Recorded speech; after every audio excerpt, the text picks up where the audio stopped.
Hi everyone!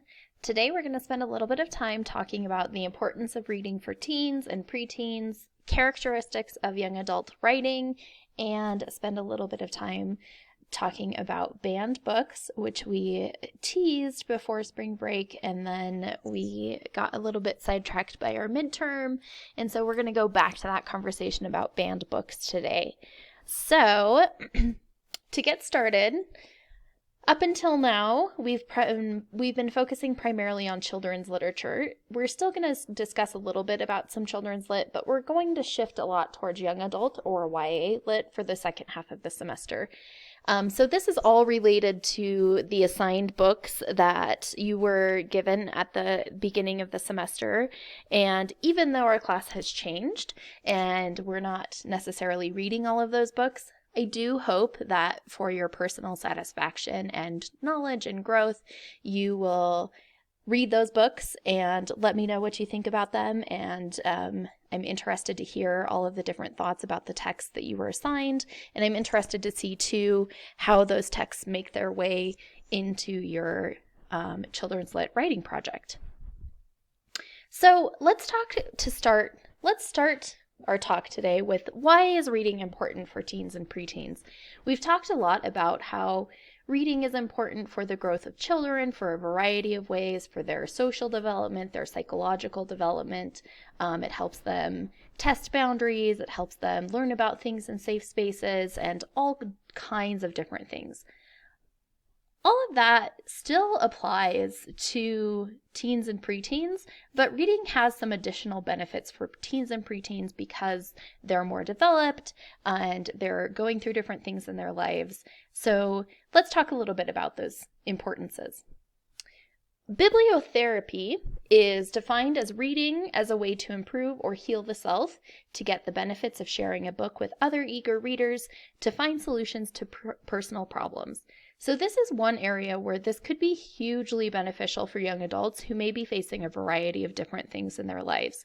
I'm sure we can all remember being teenagers and how tumultuous that time is. And I personally, we know I'm a nerd. I'm not afraid to admit it. I used books as a way to deal with a lot of things that were very complicated and challenging when I was a young person. And bibliotherapy is really effective for teenagers who may otherwise not reach out or be able to discuss their problems. Reading about characters like them can help readers deal with these kind of complex issues.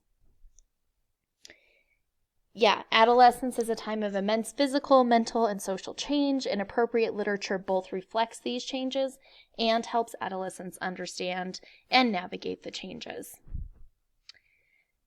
So we know from our previous discussions that unengaged readers are likely those who are forced to read for school, having much of the kind of life sucked out of the text due to too much teacherly emphasis on product. So things like vocabulary, grammar, testing, comprehension, a lot of times that sucks the joy out of reading for people. And I'm sure we've talked about this in class before. You sometimes are able to find your way back in by finding a book that means something to you or a topic that connects to you in some way. But if the joy of reading has been completely sucked out, it can take a lot to get you back there. We also know that unengaged readers may be behind in reading level and not encouraged to catch up by a text that will appeal to them. So if you have a student or a kid who is behind in reading level and you're assigning him complicated texts about things that he or she doesn't care about, then that's going to make them even more unengaged, right? Oh, got a little slide problem here.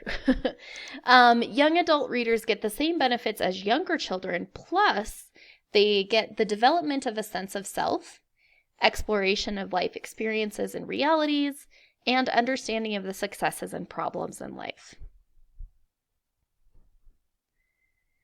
Some of the genres for children's and young adult literature include contemporary realistic, adventure, mystery, humor, science fiction, fantasy, horror, historical fiction, biography, poetry, comics, graphic novels, all of these kinds of genres. We've been talking about these throughout the semester, and these carry over into young adult literature as well. So what are some elements then of good young adult literature writing? Of course, this is going to be very subjective, but I think that there are some things that we can look for and look at when we're reading young adult literature to know if it's a quality text or not. So style and language. This is kind of difficult to quantify, but do the style and language work with the story and the characters? So one of the things when you're reading young adult literature, you want to have authentic characters. And as you'll see in some of the books that we're reading, sometimes that means reading or using language that would maybe typically be considered inappropriate because that's how teenagers think and act, right? So when we're thinking about quality, good characteristics of young adult literature, the style and language should match the content and the audience. The second thing to consider is characters. They have to be believable within the world of the story. Remember, characters are always people, even when they're animals or aliens or toys or robots or monsters.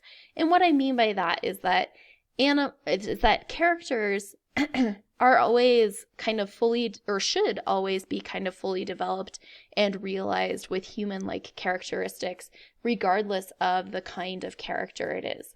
If we have a character who is an alien or a toy and they don't tick the boxes of human-like actions, it will be difficult for readers to connect to them.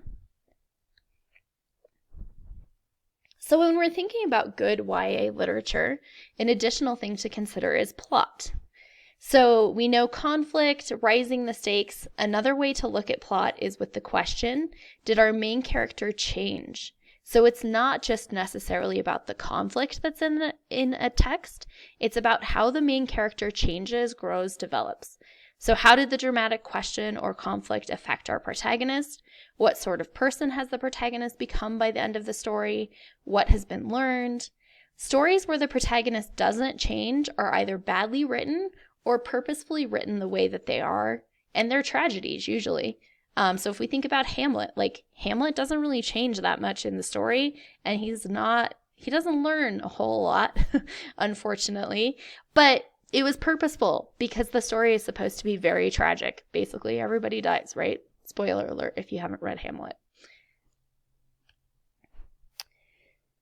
So pacing is how the story moves along. It should suit the story. Some readers will have a strong preference for fast or slow pacing as well. When we think of pacing, that's the term we use when we're talking about how the events unfold. And this can be different depending upon the genre of text, and also it impacts how we engage with the text. If you're feeling like the story isn't moving fast enough, sometimes that can be very off-putting. And alternatively, if you just feel like it's action, action, action, that may be off-putting to you as well. Setting is the backdrop or scenery of the story. In some stories, the setting can almost become like an additional character in terms of how it works with or against the protagonist. So, for example, a story about being out in the frigid wilderness may present the cold as an opponent to the protagonist. If we think of a lot of Jack London books, the wilderness is definitely a character, even though it's also part of the setting. Setting may also be as simple as a specific building or neighborhood or town, but it can also include the year, the season, holidays and special days, the weather, the time of day. Considering its setting if it has an impact on the story. So how does the setting impact the story is something that we should take into consideration when we're thinking about whether or not a piece of text is quality. Another thing for us to pay attention to is tension. Basically, what will happen next? A sign of a really good book is when the reader is entranced and needs to know. This is that kind of feeling where you get when you can't put the book down and you're like, I'm just going to read one more chapter, and then before you know it, it's 3:00 in the morning and you have one more chapter to go before you finish the book. That's tension. We need that tension to drive us forward as readers. Theme, then, is the underlying meaning of the story. Because students often want to talk about what happened instead of what it means during discussion, one way to approach theme is to answer the question, what is the story about, without mentioning characters or specific incidences. So theme is one of those tricky things that has a tendency maybe to suck the joy out of reading because a lot of times your English teachers will say, okay, we're going to analyze the story and explain how the theme is present and what theme the author wants us to get. I think this is a really critical thing to discuss because I think it's important that the author may have a theme in mind, but it's also okay if other people see different themes within the story. Not everyone has to agree on what the theme is. I think as long as you can say, this is what I think the theme is, and point to specific examples within the text, that your reading is valid. And I know that's not the opinion of every English teacher, but I think that there's room for flexibility when we're talking about theme, and it's important to keep in mind because that is one of those things that if you drill that skill so much, what's the theme of the story? How do you see it? It can take the fun out of reading. So in addition to the quality of writing, how do we spot good YA in children's fiction? It has interesting, realistic, relatable characters. It talks about important or relevant themes. There are well-depicted, convincing settings. And while the elements of fiction hold the same for YA readers as for younger readers, proficient YA readers are equipped to handle stories that are more complex. So if we're looking for young adult literature that is compelling and interesting, it will also typically deal with some complex manner because young adults are able to address complex issues more readily than younger readers. And that's not to say that younger readers can't read these stories. They just may not understand the complexities that are present within the stories.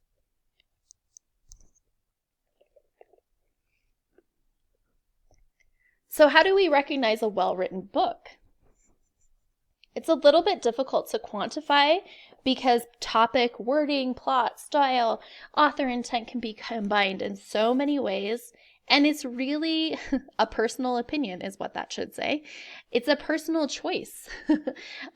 What I think is a good book, my husband may not enjoy. What you think is a good book, your kiddo may not enjoy, right? It's really comes down to personal preference. I think one measure of a well-written book is, does the story carry the reader along? When done reading, can you not imagine the story being written any other way? Then it was a well-written book. I also think if you're thinking about the story after you finished it, that means it's well-written. If you have emotional connection to the story, I don't know if any of you have ever had the experience of crying when you finished a book or laughing along, but that shows that we're really engaged in the text in a very personal and complex way. So we've been talking the praises of children's and YA lit, but we've also learned throughout the semester that not everyone agrees about the potential value of children's and YA lit. So let's talk a little bit about the censorship of books. Supreme Court Justice William Brennan said, if there is a bedrock principle underlying the First Amendment, it is that the government may not prohibit the expression of an idea simply because society finds the idea itself offensive or disagreeable.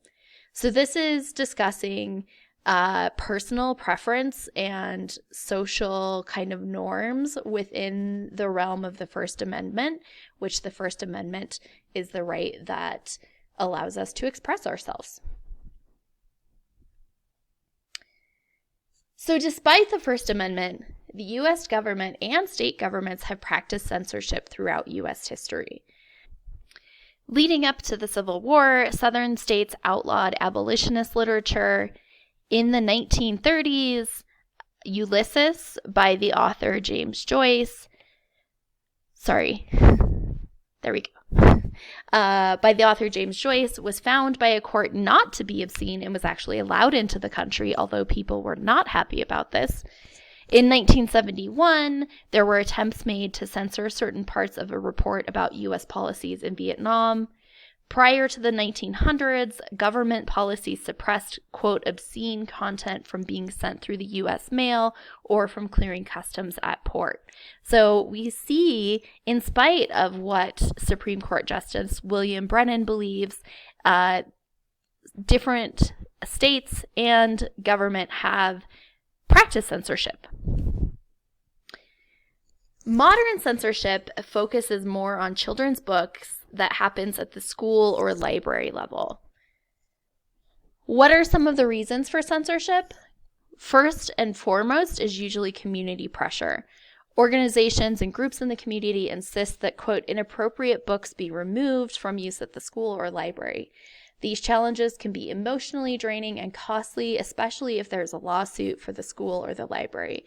So these could be different groups within a community who, for whatever reason, find materials offensive or disagreeable to their beliefs and thus want it removed from the school's grounds for everyone. Another reason for censorship is non-selection. Either because they disapprove of the material or because they fear community pressure, school boards or individual educators may simply not offer a book, even if it's offered during similar lessons at similar schools to similar age groups. So if someone thinks, for example, that teaching Huckleberry Finn is going to be too complicated and challenging, they may just choose a different textbook or a different text altogether and not address those issues. Which is another form of censorship because you're limiting the information that students have access to. Alteration, cutting or changing text in a book to remove the offending content. This can be done by publishers in newer special editions or by schools or libraries using redaction. In the case of one school board, they stapled together 2 pages in a science book to hide pictures of developing babies.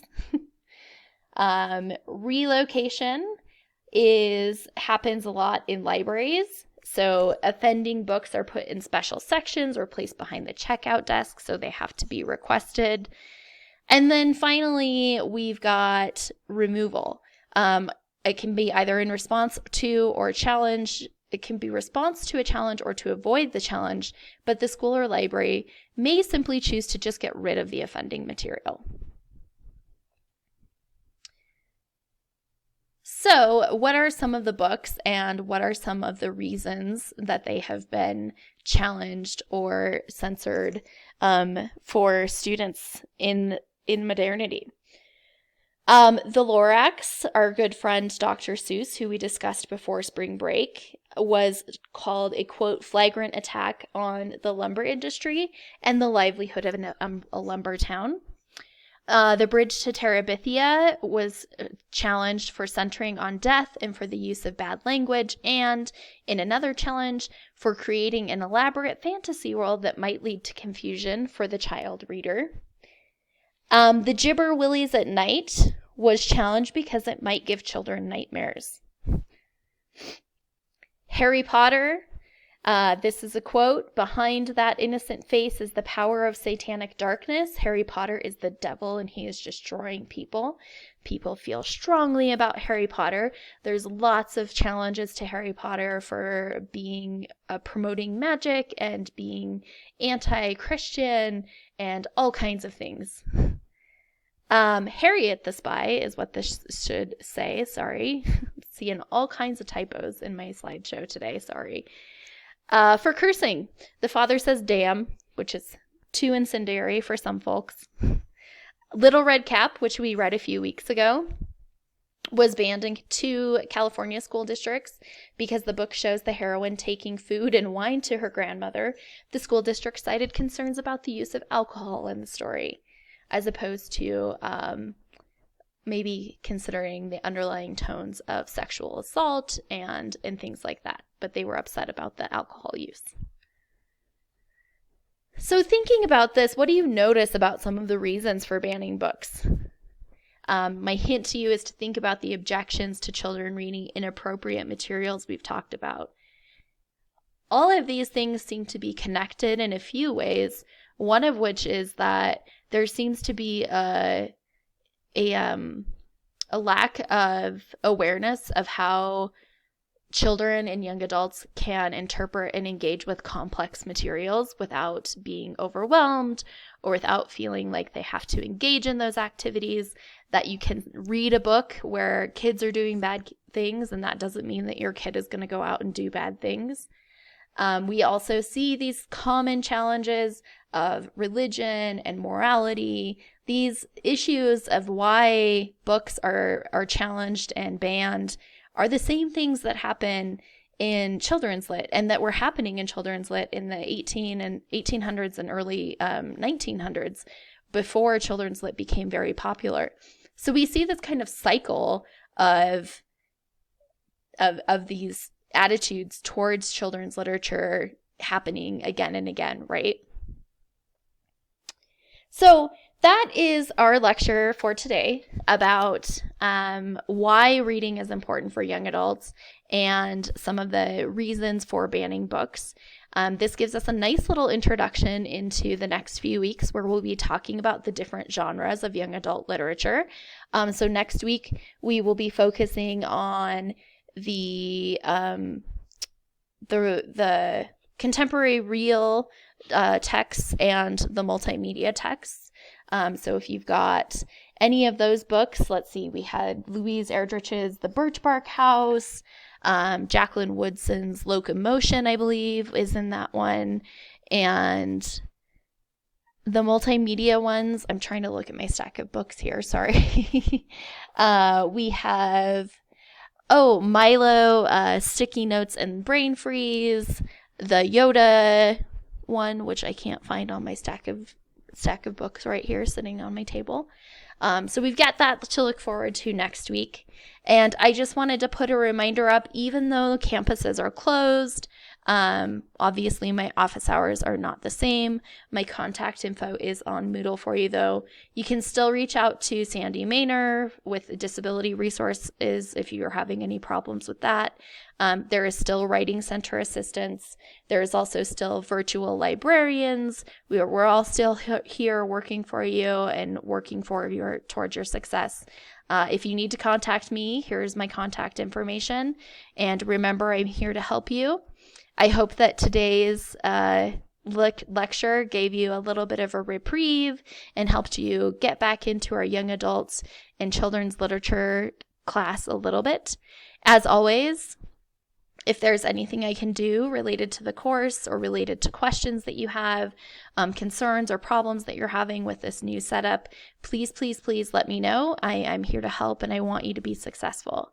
And stay safe, stay healthy, and stay home.